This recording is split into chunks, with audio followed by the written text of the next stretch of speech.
Hello, I'm Dr. Anna. We live in a particularly tense and stressful time right now. It is normal to feel frustrated and anger can rise. Anger is there to tell us that something is wrong. Like the warning light in a car, it signals that there is a problem, but it does not solve the problem. Anger is not supposed to be an end in itself. As a signal, feeling angry is not wrong, but it is the inappropriate expression of anger that is wrong.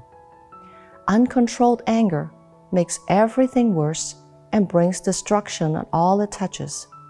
That is why the Bible tells us in Proverbs 29:22, a man of anger starts fights, and a man with a bad temper is full of wrongdoing. If you had ever lost your temper and said or done things you regret, you are not alone. All of us had times like that. The important thing is to learn new strategies to minimize and prevent them from happening again. We will discuss 4 steps that all of us can do to gain better self-control against unbridled anger. We have an internal anger gauge from 1 to 10. 1 represents no anger, and a 10 is an explosive, out-of-control state like cussing at your spouse or breaking things in your kitchen. A 5 is a midway before saying things you regret or throwing things. Step 1 is to keep the gauge below a 5. Do not continue to stew in the anger such that the gauge goes beyond a 5. The higher the number goes, the more difficult it will be to control your temper. Some years ago, there was a popular notion that one needs to let anger run its course to get it all out, like by screaming or hitting a punching bag. This is completely false. There's no fixed amount of anger to be let out. Since anger is an emotion for signaling, it will keep coming up whenever you sense that something is wrong. Letting temper flare leads to a shorter and shorter fuse. Anger begets anger. But putting a cap on it brings greater self-control. Some people say that they cannot cap their anger, that they go from a 1 to a 10 instantaneously. This is also not true. For one thing, the Bible tells us in Psalm 37:8, refrain from anger and turn from wrath. Do not fret, it leads only to evil. If anger is unstoppable, then God will not ask us to do something that we cannot do. Additionally, think of the times when you're angry and the phone rings. You are able to pick up the phone and answer, "Hello," in a calm and cheery voice. You have more power and control than you may think. Step 2 for taming your anger is to implement coping strategies. It is easier to enact them when your anger gauge is below a 5. One of the simplest strategies is to take a timeout. Timeout just means to take a step back and pause instead of reacting. It may mean removing yourself from the situation or stopping a conversation that is making you mad. You may take a break, like go to the bathroom, or postpone a conversation to another time. A timeout is effective in the heat of the moment to give you time to calm down so you don't get to the point of blowing up. During the timeout, you can take a walk, do yoga or tai chi, talk to a trusted person, take a bath, listen to soothing music, write in a journal, recite scripture, or pray to release your anger to God. You can also practice relaxation exercises. These tools are discussed in the videos Overcome Anxiety Parts 1 and 2. If you have not seen them yet, I encourage you to do so. These techniques include slow deep breathing, calming self-talk, and visualization. Practicing relaxation has the highest success rate on managing anger, and it will calm you down. Another coping strategy is thought stopping. Thought stopping means commanding yourself to stop dwelling on things that make you mad. For example, say to yourself in your mind phrases like, "Stop, just stop," "Don't go there," or "Stop thinking this way or it'll get worse." In thought stopping, you work to stop reactive or hot thoughts.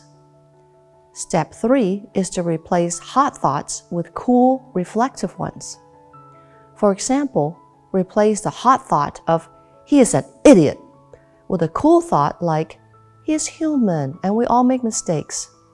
A thought of, "This is terrible," can be replaced with a cool thought like, "It's not what I want, but I can deal with it." Or, "It's not worth being mad over this." Cool thoughts move you from reacting to controlled, rational thinking. Recall that anger is a signal for telling us that something is wrong. Cool thoughts leads you to clear thinking so you can resolve problems more effectively. That takes us to step 4, which is to do the best thing.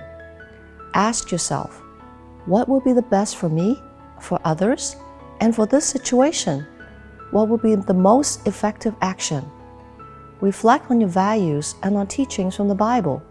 You may also ask yourself, what would Jesus do? And model yourself after him.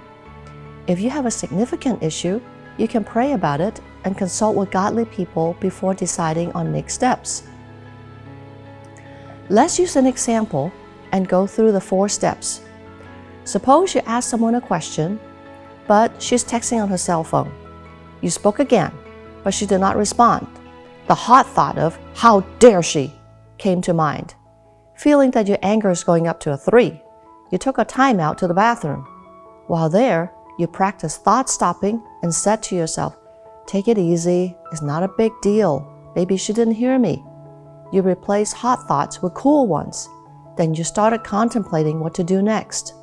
You asked yourself, what would be the best for me, for her, and for this situation? You decided that you would clear the air and talk with her. So you asked yourself the next question. What will be the most effective action?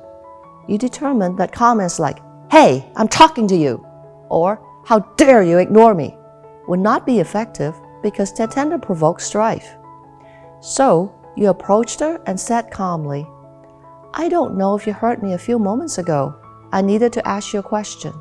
Is this a good time for us to talk?" Most likely, your calm demeanor will generate a favorable response. In conclusion, inappropriate expression of anger destroys everything in its path. A person filled with anger tends to be filled with stress, anxiety, depression, and strife. It is important to note that alcohol lowers inhibition and causes temper to surge faster. Aside from poor mental health, prolonged anger also leads to headaches, digestive problems, high blood pressure, and heart disease. That is why the Bible tells us in Ephesians 4:26, "If you become angry, do not let your anger lead you into sin, and do not stay angry all day." If controlling your temper is a challenge, do not be discouraged. You might have learned to express anger in a certain way, but it can be unlearned. Replace old ways with the new ways that we discussed. You will find that in time, you will get better and better at it. Your efforts will not be in vain. You will be rewarded with better relationships, more successes, better health, a closer walk with God, and a greater sense of peace and well-being. Keep at it.